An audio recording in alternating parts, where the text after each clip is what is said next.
made it look easy for the second straight game, although they did have a scare. Kevin Garnett brought out the team to join him as he earned and received the Defensive Player of the Year award. Kind of a nice touch. This was a scary moment early. Paul Pierce driving to the basket. He was fouled by Josh. You're right, it was Josh. He got hammered by Josh. He had to leave the game with a strained lower back, but he did return in the second quarter. Hawks swinging the ball around early, and to get it to Josh Smith. And Atlanta was up 7-5, but that was short-lived. Rajon Rondo grabs his own board, kicks it out to Kevin Garnett, who hits the jumper. It was 24-20 at the end of one. I mean, Rondo gets offensive rebounds also. He has 6 rebounds. And then Garnett, he finds him on the outside, the big guy, as he plays the role on the inside. Pierce hitting the three as he comes back. Garnett driving to the basket for the flush, 52-42 at the half. And then in the third, Celtics started to open it up. Rondo missing, but Kendrick Perkins there for the putback and the foul. And again, a lot of jubilation. Celtics swing the ball over to Rondo, who buries the jumper.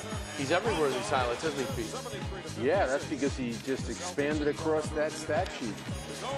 Ray Allen pulls up. He buries the three-pointer. 76-58 at the end of three. And then James Posey gets the steal, finds big man Davis. And Glenn Davis goes in there for the bucket. And that was all she wrote. 96-77. Big baby coming through. 19-10 for Garnett. By the way, that's his 15th straight postseason double-double. Talk about consistency. That's a good stat.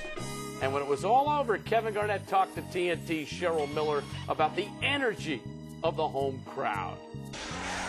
It's a playoff game, Cheryl. You know, a lot of energy in the building. Both teams are playing hard. You got to expect that.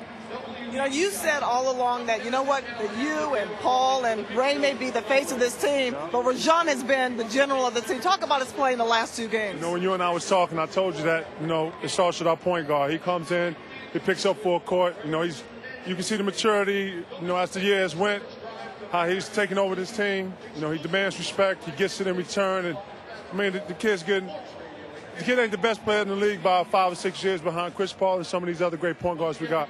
I'll be surprised. You know, we talked about there's one piece of jewelry you want, and that's the bling. But you know what?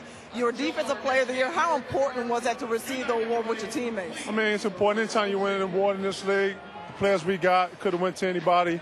I'm grateful. But on this team, man, that's our identity. I said the way Perk blocks shots, the way Posey, his one-on-one presence when it comes to defense. Rajon, he's our point guard. Anybody could have won it, but I'm grateful.